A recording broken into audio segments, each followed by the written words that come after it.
জাতীয় নাগরিক পার্টির এনসিপির আহ্বায়ক নাহিদ ইসলাম বলেছেন, ফ্যাসিস্টের বিরুদ্ধে যেভাবে জনগণ রাজপথে নেমেছিল একইভাবে চাঁদাবাজ সন্ত্রাসীদের বিরুদ্ধেও রাজপথে নামতে হবে।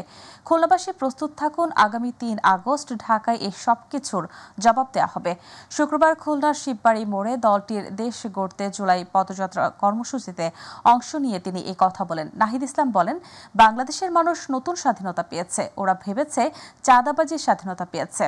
এমন ভেবে থাকলে তারা ভুল করছেন। যেই ব্যবস্থা মাফিয়া তৈরি করে, যেই ব্যবস্থা দুর্নীতিবাজদের প্রশ্রয় দেয়, যেই ব্যবস্থা সন্ত্রাসীদের তৈরি করে, যেই ব্যবস্থা জনগণের বিরুদ্ধে দাঁড়ায়, যেই ব্যবস্থা পুলিশ বাহিনীকে খুনি বাহিনীতে রূপান্তর করে, সেই ব্যবস্থার বিলোপ ঘটাতে হবে। সেই ব্যবস্থার পতন ঘটিয়ে নতুন গণতান্ত্রিক ব্যবস্থা তৈরি করতে হবে। নানা পক্ষ যারা ফ্যাসিবাদ বিরোধী আন্দোলনে আমাদের সাথে থাকলেও নতুন বন্দোবস্ত প্রতিষ্ঠার আন্দোলনে আমাদের সাথে নাই। তারা পুরনো বন্দোবস্তের পক্ষে আছে। পুরনো বন্দোবস্ত টিকিয়ে রাখার জন্য তারা সবকিছুই করে যাচ্ছে।